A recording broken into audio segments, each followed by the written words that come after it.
Big boss ಮನೆಯಲ್ಲಿ ದಿನದಿಂದ ದಿನಕ್ಕೆ ಜಗಳ ಕಿತ್ತಾಟ ಹೆಚ್ಚಾಗುತ್ತಲೇ ಇದೆ. ಅದರಲ್ಲೂ ಈ ವಾರದ ಹೈಲೈಟ್ ಅಂದ್ರೆ ಅದು ರಘು, ಗಿಲ್ಲಿ ಹಾಗೂ ಅಶ್ವಿನಿ ನಡುವೆ ನಡೆದ ಜಗಳ. ಹೌದು, ರಘು ಇಲ್ಲಿ ನನಗೆ ಮರ್ಯಾದೆ ಕೊಡ್ತಾ ಇಲ್ಲ, ಮರ್ಯಾದೆ ಇಲ್ಲದೆ ಇರೋ ಜಾಗದಲ್ಲಿ ನಾನು ಒಂದು ಕ್ಷಣ ಕೂಡ ಇರೋದಿಲ್ಲ ಎಂದು ಬಿಗ್ ಬಾಸ್ ಮನೆಯಿಂದ ಆಚೆ ಹೋಗಲು ನಿರ್ಧರಿಸಿ ಡ್ರಾಮಾ ಕ್ರಿಯೇಟ್ ಮಾಡಿದ ಅಶ್ವಿನಿ ಅವರಿಗೆ ಇಂದು ಕಿಚ್ಚ ಸುದೀಪ್ ಅವರು ಸರಿಯಾಗಿ ಕ್ಲಾಸ್ ತೆಗೆದುಕೊಂಡಿದ್ದಾರೆ. ಹೌದು, ಬಿಗ್ ಬಾಸ್ ಮನೆಯಲ್ಲಿ ರಘು ಹಾಗೂ ಅಶ್ವಿನಿ ನಡುವೆ ಮಧ್ಯೆ ದೊಡ್ಡ ಜಗಳವೇ ನಡೆದಿದೆ.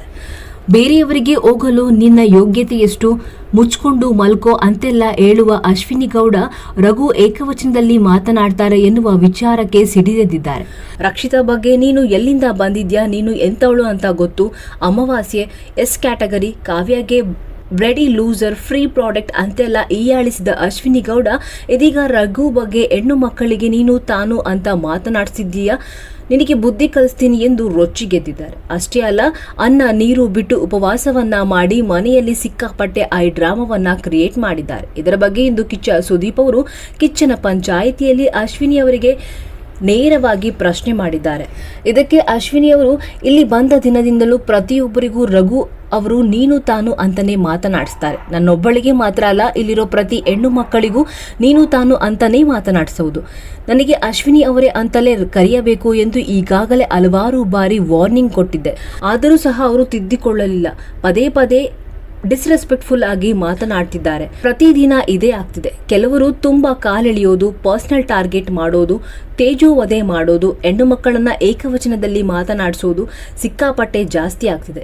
ಇಂತಹ ವ್ಯಕ್ತಿಗಳಿಗೆ ಈ ಮನೆಯಲ್ಲಿ ಜಾಗ ಇರಬಾರ್ದು. 8 ವಾರದಿಂದ ನಾನೇನು ದಬಾ ಹಾಕಿಲ್ಲ ಅಂತ ಕೇಳ್ತಾರೆ. ಅಂದ್ರೆ ದಯವಿಟ್ಟು ನನ್ನ ಕಳಿಸ್ಬಿಡಿ. ನನ್ನ ಗೌರವನ ಕಳ್ಕೊಂಡು ಇಂತಹ ವ್ಯಕ್ತಿಯಿಂದ ಮುಂದುವರಿಸಬೇಕು ಅನ್ನೋದು ನನಗೇನೂ ಇಲ್ಲ. ಇದು ನನ್ನ ಮನವಿ, ದಯವಿಟ್ಟು ನನ್ನ ಆಚೆ ಕಳಿಸಿ ಸುದೀಪಣ್ಣ ಎಂದು ಕಣ್ಣೀರಿಟ್ಟಿದ್ದಾರೆ. ಇದರ ಬಗ್ಗೆ ಗಿಲ್ಲಿ ಹಾಗೂ ರಘು ಬಳಿಯೂ ಕೂಡ ಕಿಚ್ಚ ಸುದೀಪ್ ಅವರು ಚರ್ಚೆ ಮಾಡಿದ್ದಾರೆ. ಇದಕ್ಕೆ ರಘು ಅವರು ಒಂದು ಕೆಲಸ ಅಂತ ವಹಿಸಿದ ಮೇಲೆ ಎಲ್ಲರೂ ಕೂಡ ಅವರಿಗೆ ಕೊಟ್ಟಿರುವಂತಹ ಕೆಲಸನ ಮಾಡ್ತಾರೆ. ಆದರೆ ಅಶ್ವಿನಿ ಅವರು ಮಾತ್ರ ತನಗೆ ಕೊಟ್ಟಂತಹ ಕೆಲಸವನ್ನ ತಪ್ಪಿಸ್ಕೊಳ್ತಾರೆ. ಈಗ ಬಂದೆ, ಆಗ ಬರ್ತೀನಿ, ಇನ್ನು 10 ನಿಮಿಷ ಬಿಟ್ಟು ಬರ್ತೀನಿ, ಹೀಗೆ ಸಣ್ಣ ಪುಟ್ಟ ಕಾರಣಗಳನ್ನ ಕೊಟ್ಟು ಕೆಲಸದಿಂದ ತಪ್ಪಿಸ್ಕೊಳ್ತಾರೆ. ಅದಕ್ಕೆ ಸಿಟ್ಟಿನಲ್ಲಿ ನಾನು ಆ ಥರ ಮಾತನಾಡಿದೆ. ತಪ್ಪು ಮೊದಲು ನನ್ನ ಕಡೆಯಿಂದನೇ ಆಗಿದೆ, ಅದನ್ನು ನಾನು ಒಪ್ಕೊಳ್ತೀನಿ. ಅದಾದ್ಮೇಲೆ ನಾನು ಮನೆಯೊಳಗೆ ಬಂದು ಸೈಲೆಂಟ್ ಆಗಿ ಕುತ್ಕೊಳ್ತೀನಿ. ಆದರೆ ಅವರ ಬಾಯಲ್ಲಿ ಬಂದಿದ್ದ ಮಾತು ಚೂರು ಸರಿ ಇರಲಿಲ್ಲ. ನಾನು 1 ಸತಿ ಮಾತನಾಡಿದ್ರೆ ಅವರು 100 ಸತಿ ಏಕವಚನದಲ್ಲಿ ಮಾತನಾಡಿದರು. 100 ಸತಿ ನನಗೆ ಹೋಗಲೇ ಬಾರಲೇ ಅಂತೆಲ್ಲ ಮಾತನಾಡಿದ್ದಾರೆ. ಅವರು ಮರ್ಯಾದೆಗೆ ನನ್ನ ಕಡೆಯಿಂದ ಧಕ್ಕೆ ಬಂದಿದೆ ಅಂದಮೇಲೆ ಅವರ ಮಾತಿಂದಲೂ ಕೂಡ ನನ್ನ ಮರ್ಯಾದೆಗೆ ಧಕ್ಕೆ ಬಂದಿದೆ. ಇವರಿಗೆ ಆಚೆ ಎಷ್ಟು ರೆಸ್ಪೆಕ್ಟ್ ಇದೆಯೋ ಅಷ್ಟೇ ರೆಸ್ಪೆಕ್ಟ್ ನನಗೂ ಕೂಡ ಇದೆ. ಇಲ್ಲಿ ಯಾರು ಕೂಡ ಬಿಗ್ ಬಾಸ್ ಮನೆಗೆ ಸುಮ್ಮನೆ ಬರೋದಕ್ಕೆ ಸಾಧ್ಯ ಇಲ್ಲ. ಪ್ರತಿಯೊಬ್ಬರೂ ಕೂಡ ಸಾಧನೆಯನ್ನ ಮಾಡಿಕೊಂಡೇ ಇಲ್ಲಿವರೆಗೂ ಬಂದಿರ್ತಾರೆ. ಪ್ರತಿ ಬಾರಿ ಅಶ್ವಿನಿ ಅವರು ಜಗಳ ಮಾಡುವಾಗ ಒಬ್ಬರ ಯೋಗ್ಯತೆ ಬಗ್ಗೆ ಮಾತನಾಡ್ತಾರೆ. ನನಗೆ ಆಚೆ ಮರ್ಯಾದೆ ಅಷ್ಟಿದೆ ಇಷ್ಟಿದೆ, ನನಗೆ ಏಕವಚನದಲ್ಲಿ ಮಾತನಾಡಿಸಬೇಡಿ ಅಂತ ಹೇಳ್ತಾರೆ. ಆದರೆ ಪ್ರತಿ ಬಾರಿಯೂ ಕೂಡ ಅವರು ಇದೇ ತಪ್ಪನ್ನ ಮಾಡ್ತಿದ್ದಾರೆ. ನನಗೆ ಅಂತ ಅಲ್ಲ, ಗಿಲ್ಲಿಗೂ ಕೂಡ ಅವರು ಎಷ್ಟು ರೆಸ್ಪೆಕ್ಟ್ಫುಲ್ ಆಗಿ ಮಾತನಾಡ್ತಿದ್ದಾರೆ ಅಂತ ನಾನು ಆಲ್ರೆಡಿ ನೋಡಿದ್ದೀನಿ. ಅವನು ಕೂಡ ಇಲ್ಲಿ ಸಾಧನೆಗಳನ್ನ ಮಾಡ್ಕೊಂಡೇ ಬಿಗ್ ಬಾಸ್ ಮನೆಗೆ ಕಾಲಿಟ್ಟಿದ್ದು. ಅವನಿಗೂ ಹೋಗಲು ಬಾರಲು ಅಂತಾರೆ, ಅದು ತಪ್ಪಲ್ವಾ? ನಾವು ನೀನು ತಾನು ಅಂತ ಅಂದ್ರೆ ಅದು ಹೇಗೆ ತಪ್ಪಾಗುತ್ತೆ? ತಪ್ಪು ಇಲ್ಲಿ ಇಬ್ಬರಿಂದನೂ ಆಗ್ತಾ ಇದೆ ಸರ್. ಆದರೆ ಹೆಚ್ಚಾಗಿ ತಪ್ಪು ಮೇಲೆ ತಪ್ಪು ಮಾಡ್ತಾ ಇರೋದು ಅಶ್ವಿನಿ ಅವರೇ ಎಂದು ನೇರವಾಗಿ ಕಿಚ್ಚನ ಮುಂದೆ ಹೇಳಿಕೊಂಡಿದ್ದಾರೆ. ಇನ್ನು ಗಿಲ್ಲಿ ನಟ ಅವರು ಕೂಡ ಪ್ರತಿ ಬಾರಿ ಅಶ್ವಿನಿ ಅವರು ತಮಗೆ ಎಷ್ಟು ಮರ್ಯಾದೆ ಕೊಡ್ತಾರೆ ಅಂತ ನಾವೆಲ್ಲರೂ ಕೂಡ ನೋಡಿದ್ದೀವಿ. ನನಗೆ ಇದುವರೆಗೂ ಅವರು ಗಿಲ್ಲಿ ಅವರೇ ಅಂತ ಯಾವತ್ತೂ ರೆಸ್ಪೆಕ್ಟ್ಫುಲ್ ಆಗಿ ಮಾತನಾಡಿಸಿಲ್ಲ. ಹೋಗೋ ಬಾರೋ ಅಂತಾನೆ ಅವರು ನನಗೆ ಮಾತನಾಡಿಸೋದು. ನಾನು ಅವರು ಬರೀ ಯಮ್ಮ ಅಂತ ಅಂದಿದ್ದು ಅಷ್ಟೇ. ಅದು ಅವರಿಗೆ ಸಿಕ್ಕಾಪಟ್ಟೆ ಟ್ರಿಗರ್ ಮಾಡಿದೆ. ನಾನು ಮಾತನಾಡೋದು ಅವರಿಗೆ ಮರ್ಯಾದೆ ಕೊಡ್ತಾ ಇಲ್ಲ ಅನಿಸ್ತಾ ಇದೆ ಅಂದಮೇಲೆ ಅವರು ಮಾಡ್ತಾ ಇರೋದು ಅದೇ ಅಲ್ವಾ?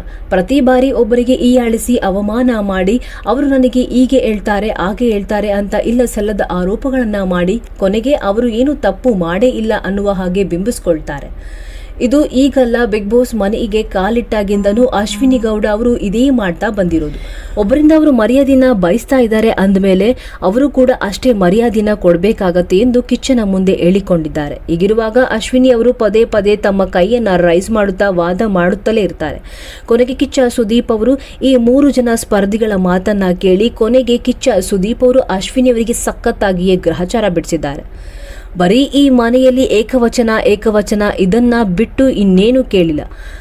ನಿಮಗೆ ಒಬ್ರು ಮರ್ಯಾದೆ ಕೊಟ್ಟು ಮಾತನಾಡಿಸ್ಬೇಕು ಅಂತ ಅಂದ್ಮೇಲೆ ನೀವು ಕೂಡ ಇನ್ನೊಬ್ರಿಗೆ ಮರ್ಯಾದೆ ಕೊಡೋದನ್ನ ಕಲ್ತ್ಕೊಳ್ಳಿ. ನಿಮಗೆ ಒಬ್ಬರಿಂದ ಹೋಗಿ ಬನ್ನಿ ಅಂತ ಅನ್ಸ್ಕೊಬೇಕು ಅಂದ್ಮೇಲೆ ಪ್ರತಿಯೊಂದು ಚಿಕ್ಕ ಮಗುಗೂ ನೀವು ಹೋಗಿ ಬನ್ನಿ ಅಂತ ರೆಸ್ಪೆಕ್ಟ್ ಕೊಟ್ಟು ಮಾತನಾಡೋದನ್ನ ಮೊದಲು ನೀವು ಕಲ್ತ್ಕೊಳ್ಳಿ. ಮಾತೆತ್ತಿದ್ರೆ ಸಾಕು, ಯಾವ ಹುಡುಗಿಗೂ ಹೀಗೆ ಮಾತನಾಡಿಸ್ಬೇಡಿ, ಇಲ್ಲಿ ಹುಡುಗಿಗೆ ದೌರ್ಜನ್ಯ ನಡೀತಾ ಇದೆ, ಇಲ್ಲಿ ಯಾವ ಹುಡುಗಿಗೆ ಯಾರೇನು ಮಾತನಾಡ್ತಿದ್ದಾರೆ, ಯಾವ ಹುಡುಗಿಗೆ ಇಲ್ಲಿ ದೌರ್ಜನ್ಯ ಆಗ್ತಾ ಇದೆ, ಯಾರು ಇಲ್ಲಿ ಅಶ್ವಿನಿ ಅವರಿಗೆ ಹುಡುಗಿಯರ ಮಾನ ಮರ್ಯಾದೆಯನ್ನ ಕೊಟ್ಟು ಕುತ್ಕೊಂಡಿದ್ದೀರಾ, ಎಲ್ಲ ಹೆಣ್ಮಕ್ಕಳಿಗೆ ಕೈ ಎತ್ತಿ ಎಂದು ಕಿಚ್ಚ ಸುದೀಪ್ ಅವರು ಎಲ್ಲ ಮಹಿಳಾ ಸ್ಪರ್ಧಿಗೆ ಪ್ರಶ್ನೆ ಮಾಡಿದ್ದಾರೆ.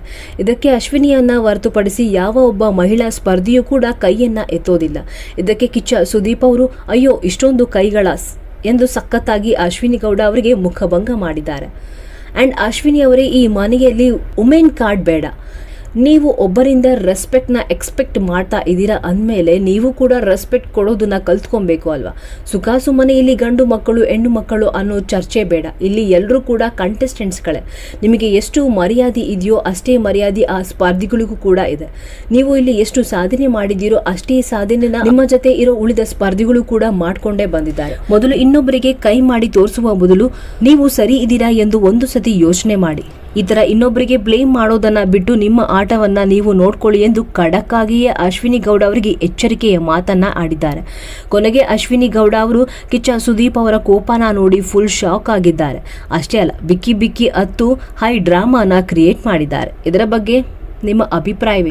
ಇಷ್ಟು ದಿನ ಕಿಚ್ಚ ಸುದೀಪ್ ಅವರು ಒಳ್ಳೆಯ ಮಾತಿನಲ್ಲೇ ಅಶ್ವಿನಿ ಗೌಡ ಅವರಿಗೆ ಬುದ್ಧಿ ಮಾತನ್ನ ಹೇಳ್ತಾ ಇದ್ರು. ಆದ್ರೆ ತಪ್ಪು ಮೇಲೆ ತಪ್ಪು ಮಾಡ್ತಾ ಇದ್ದ ಅಶ್ವಿನಿ ಗೌಡ ಅವರಿಗೆ ಇಂದು ನಡೆದ ಕಿಚ್ಚನ ಪಂಚಾಯಿತಿಯಲ್ಲಿ ಕಿಚ್ಚ ಸುದೀಪ್ ಅವರು ಸಖತ್ತಾಗಿಯೇ ಗ್ರಹಚಾರವನ್ನ ಬಿಡಿಸಿದ್ದಾರೆ. ಇದರ ಬಗ್ಗೆ ನಿಮ್ಮ ಅಭಿಪ್ರಾಯವೇನು? ಅತಿಯಾಗಿ ಮೆರೆತಿದ್ದ ಅಶ್ವಿನಿ ಅವರಿಗೆ ಕಿಚ್ಚ ಸುದೀಪ್ ಅವರು ಯಾವ ರೀತಿ ಕ್ಲಾಸ್ ತೆಗೆದುಕೊಂಡಿದ್ದಾರೆ? ತಪ್ಪದೇ ಕಮೆಂಟ್ಸ್ ಮಾಡುವುದರ ಮೂಲಕ ತಿಳಿಸಿ. ಇನ್ನಷ್ಟು ಕನ್ನಡ ಬಿಗ್ ಬಾಸ್ ಸೀಸನ್ 12 ಅಪ್ಡೇಟ್ಸ್ಗಳಿಗಾಗಿ ಈ ಕೂಡಲೇ ನಮ್ಮ ಚಾನೆಲ್ ಅನ್ನು ಸಬ್ಸ್ಕ್ರೈಬ್ ಆಗಿ. ಧನ್ಯವಾದಗಳು ವೀಕ್ಷಕರೇ.